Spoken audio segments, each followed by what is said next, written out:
Hey everybody, it is Romania Black, and we're on episode 9 of Yona of the Dawn, Shaking Resolve. The last 2 episodes have been really, really good, getting into the lore, into this mythology, getting to know that there are these dragons, that Yona is possibly this reincarnation of King Kiryu, but also getting into Iksu and Yoon's backstory. I really like Iksu as a character, as this take on the priest, and I like his relationship with Yoon a lot. And Yoon being kind of our prodigy boy, the craftiest one of the bunch that can sew, clean, do medicine, whatever. He's like a jack of all trades. But I really like Yoon's character, and I'm glad that he's going with Hawk and Yona. That'll create like a neat dynamic, having this third person there, and maybe be a moderator for Yona and Hawk's banter back and forth, because otherwise I don't think Hawk's gonna make it. I don't think Hawk's gonna survive this trip, not only because of the danger they're in, but just because of Yona's oblivious advances to him, that he's like, do you get it?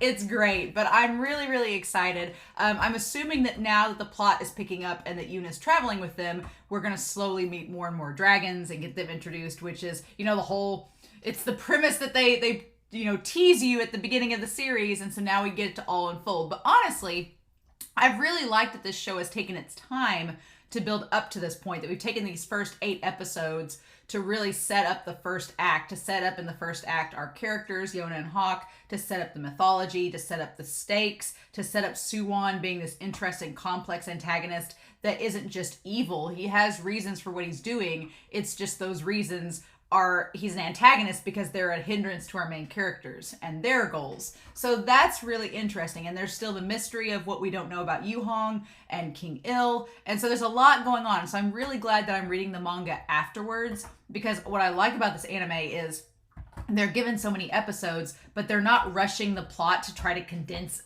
200 chapters worth of story into 24 episodes. They're taking its time and letting it all flesh out. And that's great. And I'm assuming, since this came out in 2014, that unfortunately they're not planning on a second season anytime soon, which is sad, but that makes me feel better that I can read the manga and see where the story goes to from here. So that's exciting. But yeah, I really liked episodes 6, 7, and 8. They've been probably ever since episode 6, I feel like the series has done a really, really good job of getting the plot going. And so I'm really curious to see what all we get in this episode. So we shall see. But without further ado, I hope you all enjoy the reaction, but let's dive into episode 9. And we are going to start episode 9 of Yona of the Dawn here in 5, 4, 3, 2, 1, and let's go.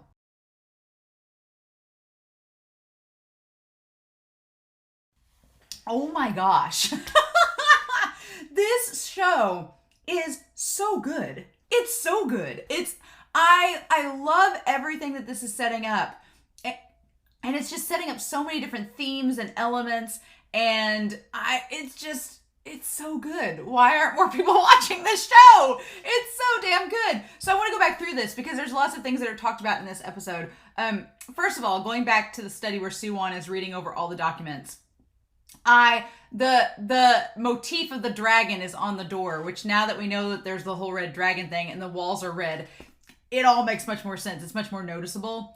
But, Soo Won. I can't hate Soo Won because it seems like he's clearly trying to remedy some of the corruption and problems that have been plaguing the kingdom. And so you can't hate him for it, but I don't know. There's just so much complexity around him. And I'm still like, why couldn't you involve Yona and Hawk in what you were doing and tell them about what's going on? Like, what's the deal? I just wish that he could involve them, because I feel like the more he is trying to help the kingdom, it seems. But it just seems like Hawk and Yona are just getting more and more frustrated and mad at him without him telling them what the deal is. So it's very frustrating. But I like that he's been going over all the documentation and everything to try to figure out a secret account. Yeah, and he's got the kingdom map there. And he's saying the taxes are illegally managed. So the idea is that King Il he acknowledges that King Il was a kind king, and kindness isn't a crime, but that kindness has allowed others to come in and take advantage of him and use their greed and corruption to just kind of wash over, and the king hasn't done anything about it. It awakens the weakness and greed in others. And you can see how mad Soo Won is about it. Like, Soo Won, It's so frustrating because Soo Won seems like somebody that wants to have justice and has good intentions, but it's like you had to kill King Il to make those intentions come true. And if you kill King Il, the consequences are that you lose Yona and Hawk. And so I'm so curious to know more about Soo Won and his backstory and what's led him to this point. But you can just tell that I feel bad because Soo Won's, he's a likable antagonist, and you get where he's coming from, and it's like, it's not a black and white issue. But what's interesting about all of this is that there's the fairy tale book. The late King Il forbade anyone from reading that.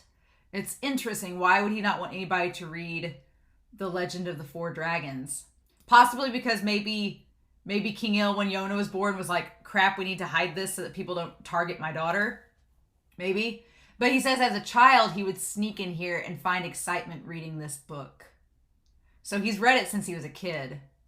But it's only a fairy tale. And gods of fantasy cannot put the kingdom of Quokka back aright. So that's such an interesting line, because we're setting up that Soo Won is very much a pragmatic person who's kind of agnostic and does not believe in the gods, does not believe in them being able to help the situation or remedy anything. And he's very much like, it's all in man's power to fix things. And by man's power, he means him. Like, he's going to become king and fix the problems and make Quokka back on track. And he's like, gods of fantasy can't do that. So that's interesting, and I don't disagree with him. But then on Yona's end of the spectrum, we are getting these gods of fantasy, and they're real. It's not just a fairy tale. They're real, according to the priest, and Yona may be possibly like a reincarnated version of the original king. And so it's funny that you have on one side the very pragmatic humans are the power on one end, and on the other end you have that, no, there's a divine presence here. And it's like, where's the merger? Where is the merger between them? And I'm wondering if Yona is going to be that merger, if she's not like her father, who thought that there was just a divine presence and we'll just leave it all in the realm of the divine and not have any human interact. Because that's what I'm wondering. I'm wondering if King Il was like, oh, we'll just leave it in the hands of the gods and they'll take care of everything and we've got it.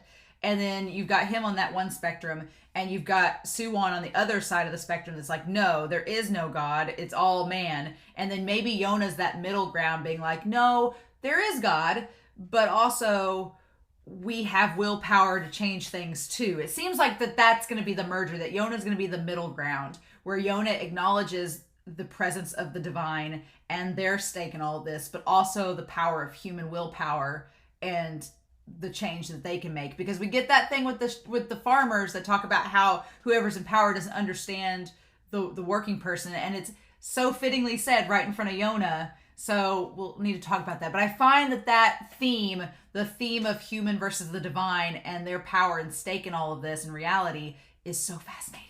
I love it. And he sets the book over the map. The symbolism, everything, it's great. I've noticed that at times this OP, this is the second time it's done that. It did that back in episode 7, but the OP gets really dark, and then it changes a little bit, and so I don't know why that is. I don't know why that is. It's more noticeable. I don't know. So yeah, I love the idea that Yona, she doesn't want to get carried around in a sack like a bunch of potatoes. And at first you could say, well, she, feels, helpless and useless there. But there's actually a selfless reason behind it. And Hawk tries to make the joke. He's like, oh, is it because I stuffed you in a bag? Is it because you were handled roughly? Is it because I have my hands all over you? It's like, Hawk, you're not helping matters. And she's like, it's all of it. And I love him climbing up the tree being like, me. And Yoon's like, I've got to travel with these idiots. But Yona has a really selfless reason behind it. And she's like, look, you're injured and you've not fully healed yet, and carrying me around is just going to open up your wounds. It's not going to help you. And plus, she's like, if I'm going to be queen, I need to see the kingdom for myself and know about its people. So there's kind of like a multifaceted reason that she's doing all of this. And I really like that. Yoon also establishes that we have a former general and a beast, a red-haired princess, and a handsome genius. So we really stick out. So it's hard for us to travel. I like that this one episode focused on them moving across the Fire Tribe lands, because when we first saw the map and the priest was like, you gotta go all this way, I was like, oh my gosh, this is gonna be like a 3-episode journey. It wasn't. We got the montage of them practicing her archery skills while moving across the lands. I like it. And I like the priest establishes that the dragons aren't exactly in one fixed location. That makes sense. They all move around separately because they've inherited the dragon blood. They're basically immortal. So they travel around in similar locations. Like the Hawk and Yona are like, what a pain in the ass. So we have here, since the age of myth, a clan has lived atop a mountain shrouded in mist. So the white dragon is like the mist dragon. I like it. So we have the map. And so we have near the Kai kingdom is this mountain range. So it's at the very edge of the kingdom.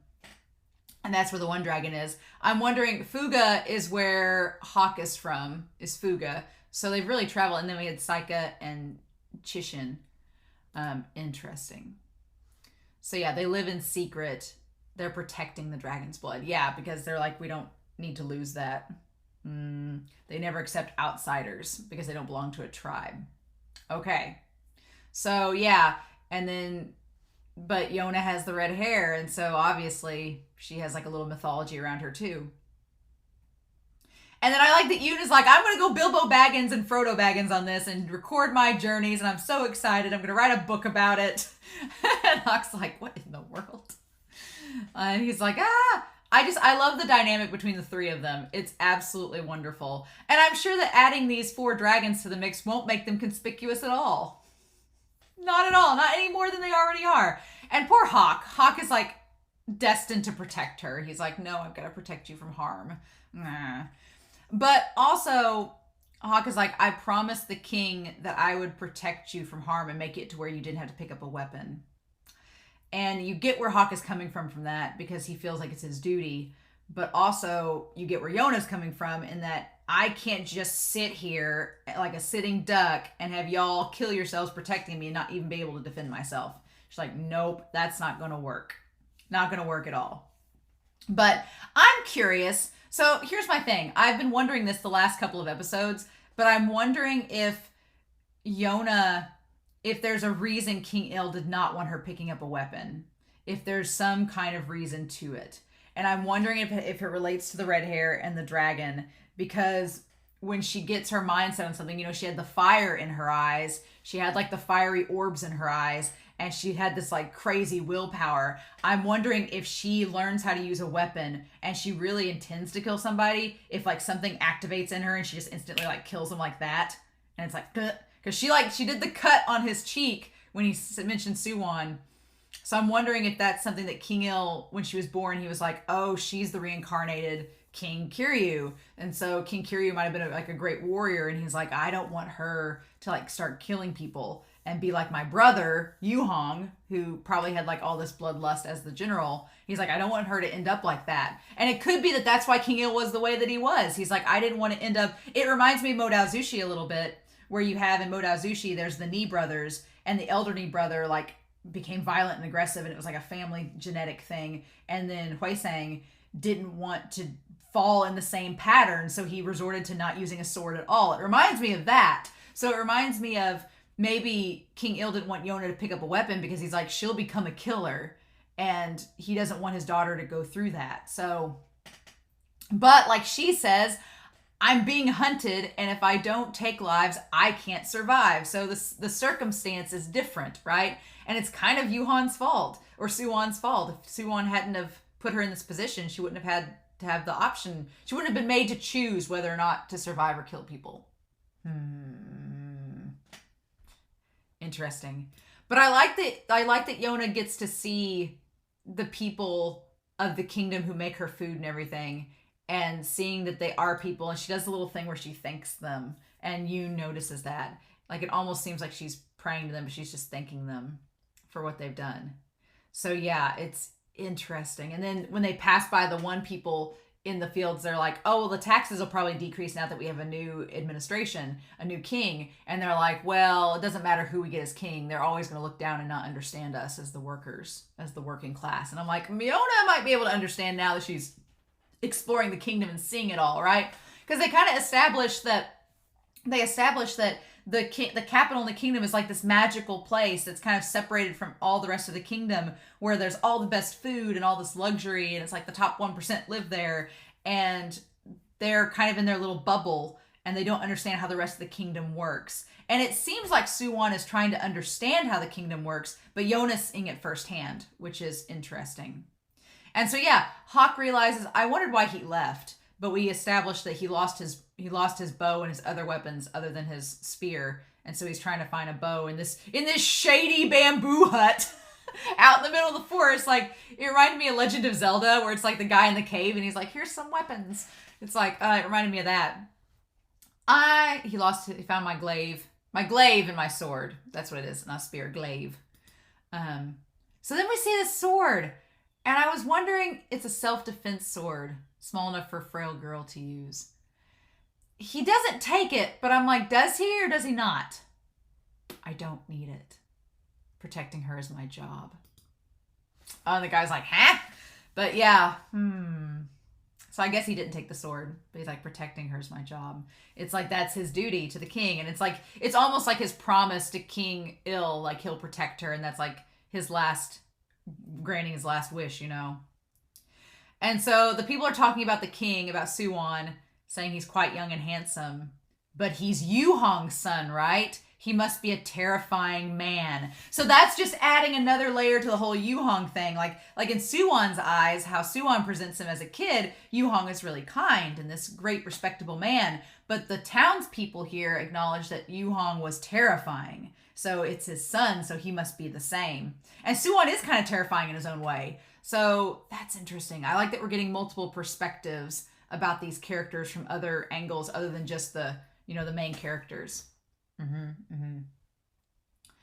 So then Yona has this conflict, being like, okay, Moondok gave his approval, so that means the Wind Tribe's safe. So that puts her a little bit at ease.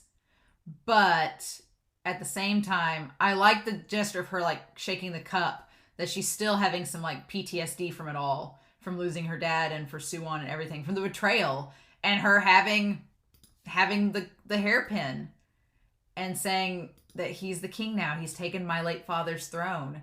And you can tell it's just still bothering her, which of course it would. It's not been that long ago, right? But she does act really suspicious here, and Yoon's like, you gotta stop it.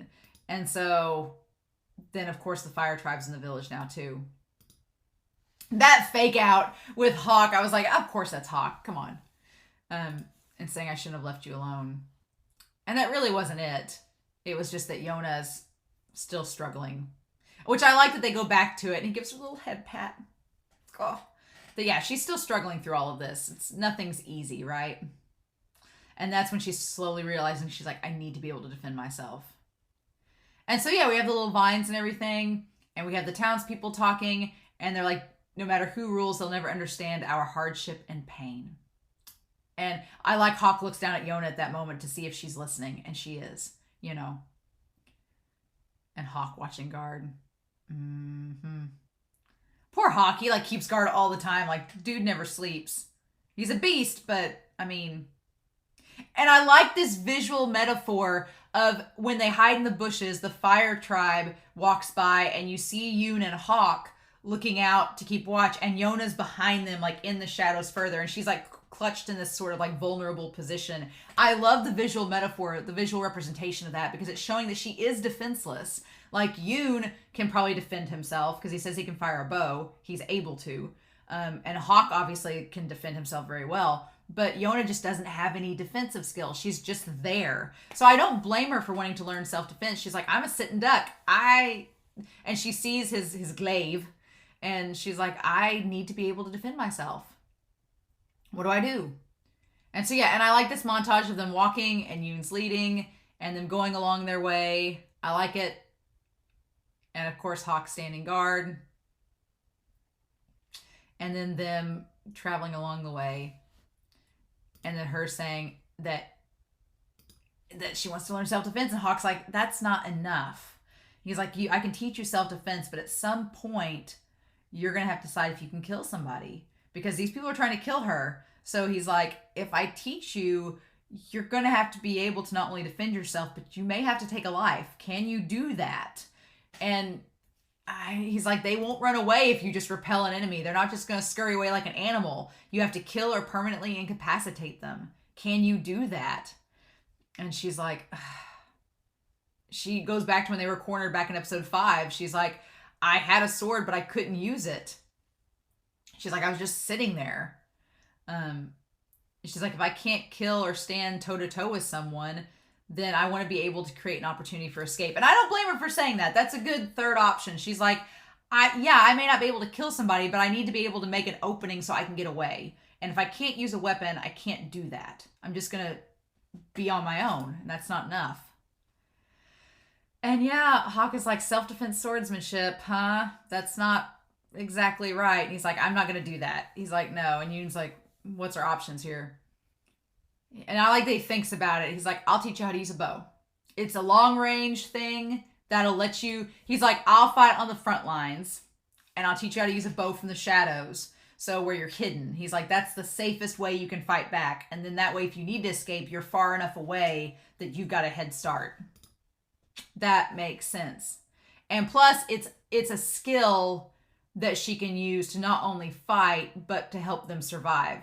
Because he's like, if you can use a bow, you can kill animals that we can eat. It's not just a self-defense or a weapon. It's a skill, a technique. It's kind of like he's sort of kind of skirting the rules a little bit, because he's like, Princess, King Il never let you handle weapons. He says that. And he's like, I am directly disobeying the orders of my king. He's like, this is really hard for me. But he's kind of skirting around the rules, because he's like, I'm disobeying my king, but I'm teaching you something, a skill that you can use to not only hurt people, but also to defend yourself and to, hunt animals to survive. So it's kind of a workaround, right? You should consider why the king hated weapons. Yeah, because he didn't want to cause any violence. So yeah, and Yona gripping the bow, like she realizes that. That's so good. That's so good. And so he's like, if we weren't traveling, I'd make her shoot 200 arrows a day. And she's like, what? And so I wonder when she was practicing if she shoot that much, if she had shot that many arrows. I wonder if that had happened. And so yeah, he's like, now we'll do birds or rabbit. And Yoon's like, oh, see, that's something we can use. We'll have something for dinner. See, look at you. She's like, I just love that. It reminded me of Nintendo's Duck Hunt. It's like, doodle-doo-doo-doo-doo. I'm just her hitting the bird and going, doo-doo-doo. It's like Hawk is the Thunder Beast where he holds up the ducks. He's like the dog. I love it. I need an edit of that. And oh my gosh. Yeah, he's like, I aimed. And she's like, you're a terrible teacher. He's a prodigy. Prodigies don't understand how the incompetent feel. Mm-hmm. And he's like, I can teach you. Don't say I can't. And I love that he is like holding her back, showing her how to shoot the arrow. And he's like right up next to her face. It's like, oh, Shojo. You're getting all the right vibes. I love that. He's like, you have to build up your strength. Learn by doing. I love it. A master archer can strike a target with their eyes closed. Don't be deceived by what you see. Right, yeah. Okay, cool. I like that we get that. And so it shows her practicing and then even getting up late at night to practice while they're supposed to be sleeping. That's great. I wondered in the scene at night if Hawk was sleeping while she was practicing or not. Because it shows her like doing all the different practice. And it shows her hands getting all rugged and calloused. We don't see Hawk in that moment, but I'm assuming he's either patrolling or sleeping too. I like it. And so yeah, so Yoon has these cool little devices to fix food in. I want one of these. I don't camp hardly at all or go outside, but I want one of his little bamboo soup and rice dishes that you can have over an open fire. That's so freaking cool. I love that. They opens it up and it's like cooked all the rice and stuff in it. That's so cool. And he has them in like the little bamboo cups. Yeah, and she's like, you really can do anything. And he's like, well, I am a genius. That's so cool. I love his little devices that he has to help cook. That's so neat. And then she does the thank you, and her hands are all like raw and calloused from shooting the bow so many times. I love it. And I love that Yoon sees that and he gives her the compliment. He's like, oh, your shooting posture is getting better, to make her feel like, you are getting better, you're improving. And so I wondered too if Yoon didn't shoot the bow. He's like, he says the line here, I wonder, since he's like an apprentice to the priest, if that's why he really wasn't, that's why he didn't shoot a bow a lot, because the priest seems like the priest doesn't use any weapons at all. And so I wonder if that's why Yoon didn't really use a bow. But he says the line, it's best not to take up weapons half-heartedly. Like, if you're going to shoot a bow, you need to be good at it. You need to understand what it's used for. He's like, I'm talking about whether you can kill someone. Yeah, you say it's for self-defense, but do you really think powerless people like us are shown pity on battlefield? So he's equating him and Yona. He's like, I can't really defend myself either. And that's when he says, Yoon kind of reminds me of Armin from Attack on Titan a little bit. He says, we need to learn merciless techniques to strike vital points, or use this and rely on mental battles. So he's like, we either can do one of two things. We can either become like Hawk and know how to use a weapon and be able to use it to kill someone if we have to, or we have to be smart and use a mental battle to survive. One or the other. So Yoon is suggesting, he's like, I'm the one with the mental battles. I can do the strategy, and the Thunder Beast can afford to hold back because that's how strong he is. Interesting. So he's like, where do you fall, Yona? And I think she could fall somewhere right in the middle. So that's interesting. And then the scene with the pig, with the boar. And I love this scene because it's so, she's like, it's cute. If it were human, I'd have to shoot it on the battlefield. And so it's like a test, right? Drawing a bow means taking and losing lives. I love this. Where she says that. And she doesn't kill it. She just nicked its shoulder and she injured it. Right? And it shows like the blood. My father hated pain. But Father, if I do not take lives, I cannot live. And it's just like, that's what the king wanted to avoid from the start. But here we are. Yeah. And I love that she's about to cry. And Hawk like comes up. He's like, you almost had it. And she said, I needlessly injured it. That's just cruel. So that's the thing. And he's like, it's because you hesitated. And yeah, and that's the thing. It's like, you can either kill them instantly or you can put them in pain and they'll suffer needlessly. So he's suggesting that too. He's like, if you just kill them in the moment, then it wouldn't be necessarily cruelty. It's just survival. And so he tells you to go on ahead and that they're near the mountain. And I like that he hits the tree. She hits the tree and he does compliment her, but she thinks it's a joke. And he's like, it was a sincere compliment. He's like, He's like, maybe I shouldn't have been joking with you all this time. And then the aiming for him and saying that she doesn't have killing intent, which she doesn't. And then he's like, imagine one of your pursuers are trying to kill you. And she's like, no one like that exists. And I'm like, oh girl, they're all wanting to kill you. So yeah, they do exist. They do. And then that's when Hawk says, when he's by the tree, he's like, really? Then imagine that I'm Soo Won and shoot. And then she just, she like got his hair and nicked his cheek in that shot. And he's like, so you feel the same way that I do. Yeah, that was such a good moment. And she says, I hate this side of you. Yeah, because he's like, you're talking bad about Soo Won, and we both know how we feel about him. So don't bring him up like this. And she says, but to protect you, I'm willing to take up a weapon.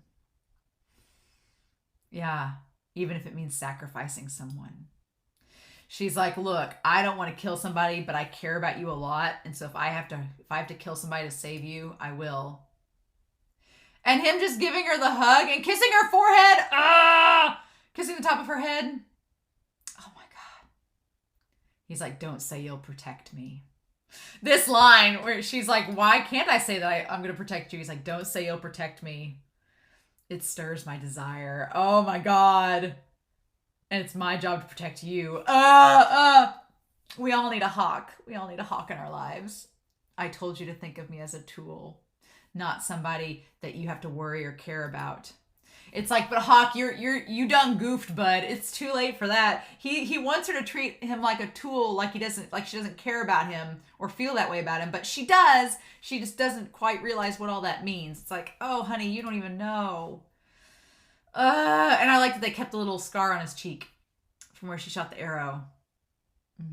And then we get into the mist.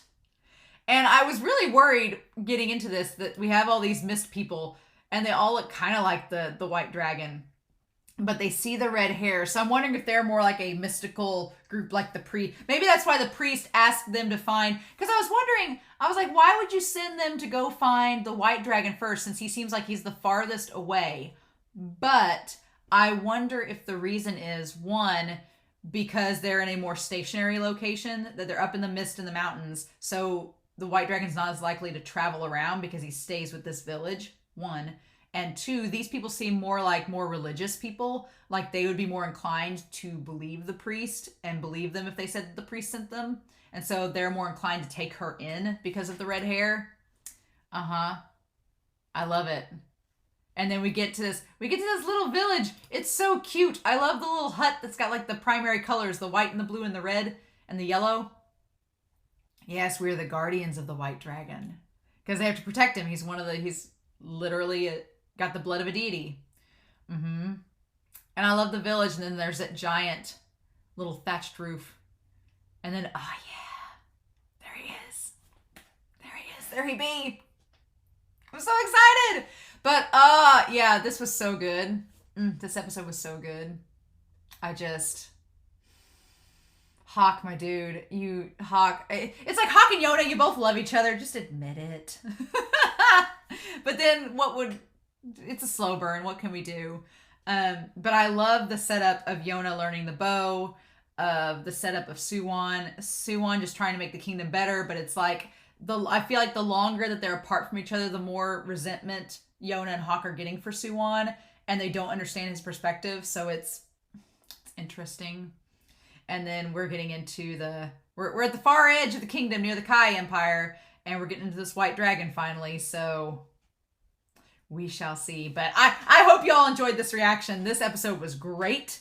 I loved it, and I'm so excited to see what episode 10 has in store. So in the meantime, I hope you all have a wonderful week. Please stay safe, take care, and yeah, I'll be back next week with episode 10 of Yona of the Dawn.